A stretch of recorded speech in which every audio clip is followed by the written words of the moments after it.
Então, vamos lá, né? Na nossa unidade 1, nós vamos discutir qual que é a relevância, a importância das relações interpessoais no trabalho específico do auxiliar pedagógico. Eu sei que muitos de vocês já trabalham em escola ou já têm uma vivência e funções que não são do auxiliar pedagógico. Então, eu quero que vocês entendam também qual a importância das relações interpessoais no trabalho de qualquer educador, qualquer pessoa que está dentro da escola, né? É isso que nós vamos pensar hoje, né? Então, nós todos estamos sempre nos relacionando e sempre aprendendo com isso. A escola é uma forma de ensino, de educação sistematizada, mas não é a única forma de aprendizado. Então, antes de ir para a escola, nós já aprendíamos com as nossas relações, nós estamos sempre aprendendo, a vida toda, inclusive, nós estamos sempre aprendendo. E antes da escola, antes desse formato da escola até mesmo existir, mas antes da gente também entrar na escola e para poder aprender, a gente já vinha aprendendo com as nossas relações, com os nossos relacionamentos interpessoais. Coisas melhores e piores, né? Cada um sabe pensar lembrar na sua vivência, algo que aprendeu de uma forma boa ou ruim. Então, qual é a importância do relacionamento interpessoal na escola? É tentar favorecer esse aprendizado, fazer isso de forma boa, favorecer o aprendizado. Todo mundo já teve um professor que não gostava muito, ou um professor que gostava demais, e aí a gente percebe quanto isso favorece a gente aprender ou não, né? Mas mesmo que você não seja professor, o que esse relacionamento, né, vai ensinar? Então, a escola também é um espaço de ensinar relações sociais. A primeira vez que a criança vai sair dos relacionamentos proporcionados pelos seus pais ou pelos seus cuidadores é o espaço da escola. Então, na escola a gente a criança também vai se relacionar muito mais com criança ou adolescente, vai se relacionar com pessoas com interesses parecidos, os adultos, por exemplo, quando você entra numa faculdade, que é uma escola, você vai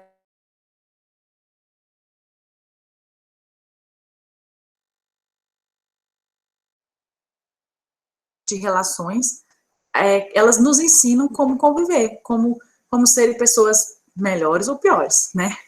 Então, por isso tem se pensado cada vez mais que todos os profissionais da escola, todos, precisam ter uma formação específica para trabalhar na escola, e uma formação para se portarem e se reconhecerem enquanto educadores, enquanto pessoas que ensinam uma relação, ensinam algo, né? Então, eu peguei aí, eu fiz um recorte para a imagem ficar legal para o slide, mas vocês vão ver que é um anexo, né, um trecho de um anexo de um edital de um concurso público. Normalmente, os concursos vão dar vários nomes. Então, por exemplo, dentro da estrutura do Instituto Federal, a gente tem um cargo de nível médio que chama assistente de alunos.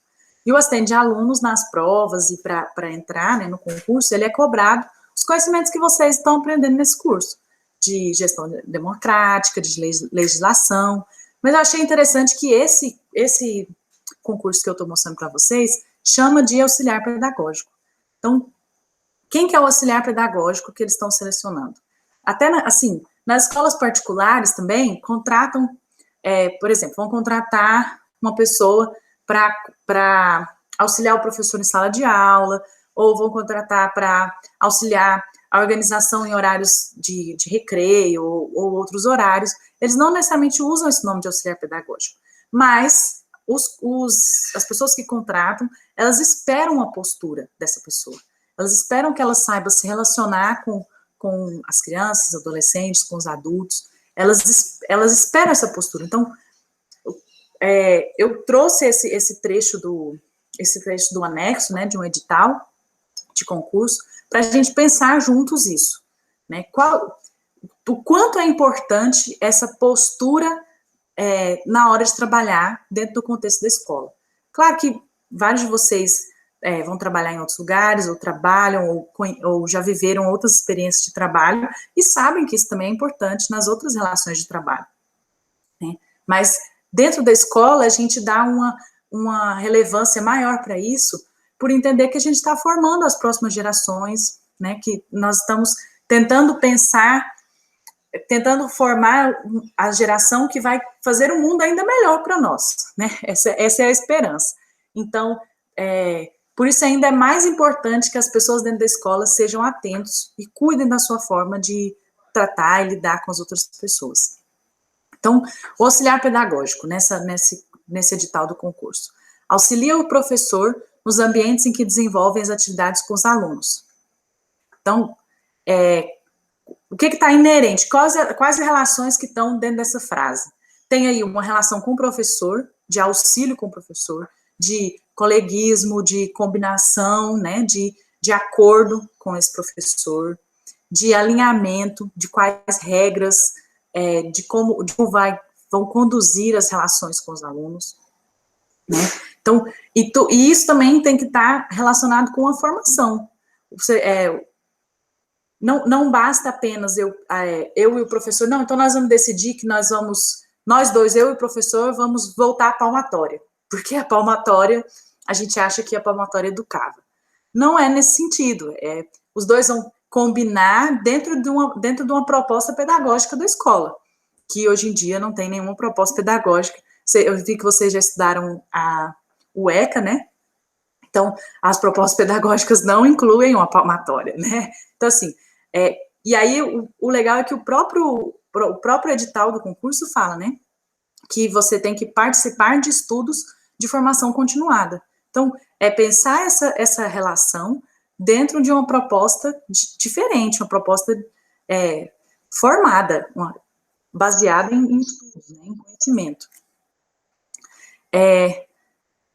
Então, a próxima atribuição do auxiliar pedagógico: elaborar e efetivar a proposta pedagógica. Então, e auxiliar os alunos, desde o início, as primeiras atribuições, né? Auxiliar o professor nas atividades com os alunos. Então, existe aí uma relação com o professor e existe uma relação com os alunos. Quando a gente é educador, a gente tem que reconhecer que a gente está ensinando nas nossas relações com os alunos. E às vezes os alunos vão vir com todo tipo de informação sobre como se relacionar, aprenderam como se relacionar de outras formas, em casa, nos convívios que o aluno tem, mas nós temos que pensar como eu quero, como eu acredito que é um bom relacionamento, né? Como eu acredito que é a educação ou as pessoas que vão melhor contribuir para o futuro. E assim eu tenho que me propor a relacionar com os alunos, né?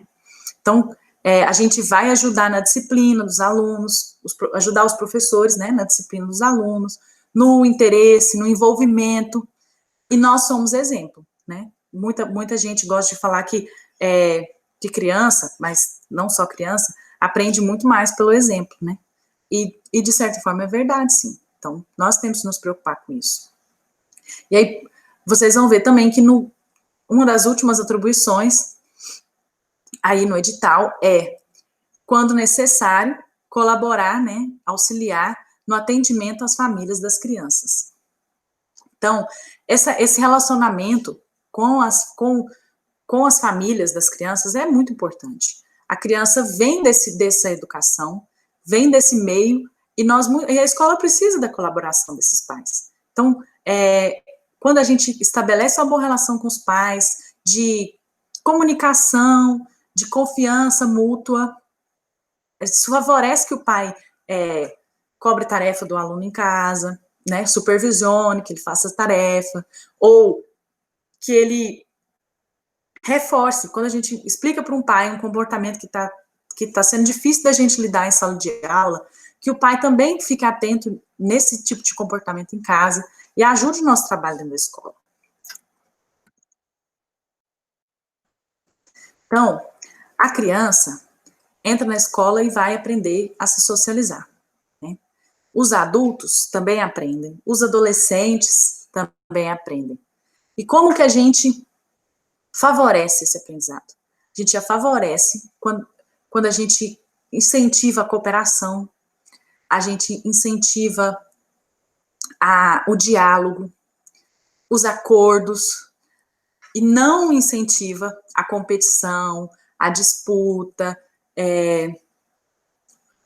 Então, como isso acontece, né? Como isso acontece com crianças? Como isso acontece com adultos? Então, quando um professor passa um trabalho em grupo, e quem está na faculdade, ou até quem lembra no ensino médio, quando passa um trabalho em grupo, o professor está nos ensinando como nos relacionar com aquele grupo.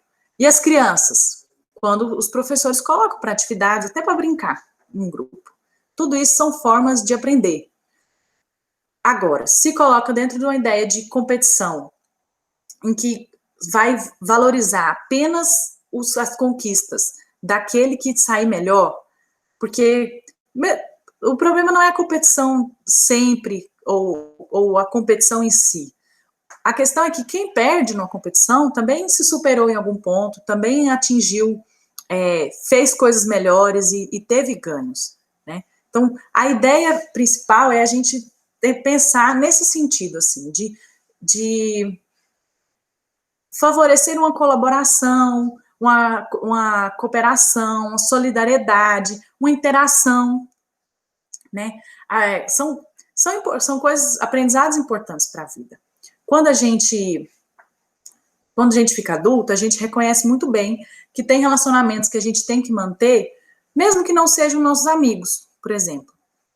Então, esse aprender a se relacionar, mesmo quando a pessoa não é o seu amigo preferido, é uma das coisas que a gente também pode aprender na escola, né? A gente aprender a trabalhar em grupo, a falar em público, a respeitar prazos, regras, todas essas coisas são treinadas na escola, na faculdade, com os adultos são treinadas essas habilidades também, né?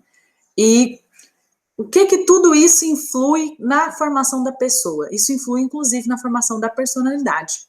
As pessoas têm uma concepção de que personalidade é uma coisa que você nasce com ela. Então, a personalidade realmente tem um aspecto genético, hereditário, mas grande parte dela a gente desenvolve ao longo da vida e a gente está desenvolvendo ainda a nossa personalidade, independente da idade que tiver. E todas essas concepções, essas rotinas, essas relações que a gente estabelece na escola vão influir na nossa personalidade. A personalidade, vocês vão ver que ela, até no texto, estudando, vocês vão ver que ela tem um componente afetivo, que é disso, da relação, do seguir regras, da disciplina, e ela também tem um componente cognitivo, de inteligência. Então, a escola trabalha essas duas coisas. Esse é um grande papel da escola, uma grande importância da escola. E ela ajuda a construir a personalidade das pessoas, né? Então, a relação entre o educador e o aluno deve ser de interação. O educador não deve estar ausente do processo de desenvolvimento do aluno, desenvolvimento global do aluno, nem se impor de forma autoritária. Ele é o responsável pela organização da relação com os educandos, cuidando para preservar sua espontaneidade. A ele compete ajudar o aluno a se livrar da dispersão que o contato com as coisas provoca em seus interesses e em suas atividades. E em sua atividade, perdão. Então, a gente não está ali para criar um monte de crianças iguais, mas a gente está ali, sim, para favorecer esse espírito coletivo, favorecer essa interação de grupo, para favorecer a cooperação, até a atenção, né?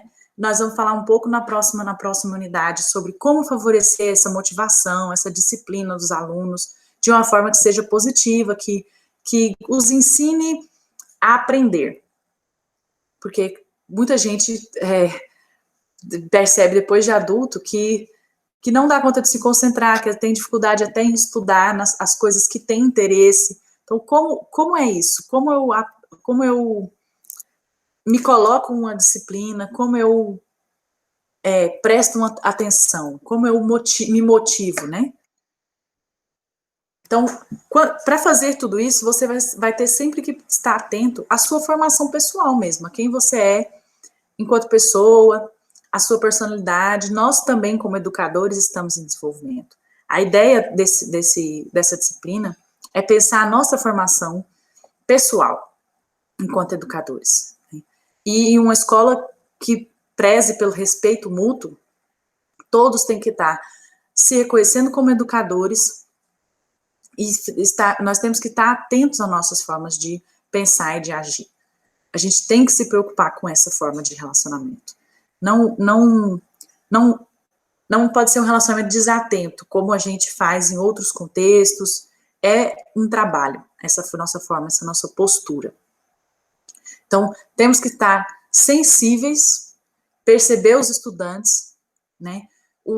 A gente está ali para formar ele. Então, a gente a gente não pode só reagir ao que ele faz. Se ele é grosso ou ríspido comigo, eu vou reagir sendo grosso ou ríspido.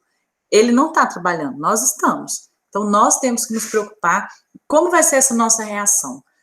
Perceber a disposição ou como está o aluno, para a gente pensar como é a minha reação, de forma que eu mostre para ele uma outra forma de agir, de forma que eu não só responda o que ele está fazendo, mas eu o eduque também.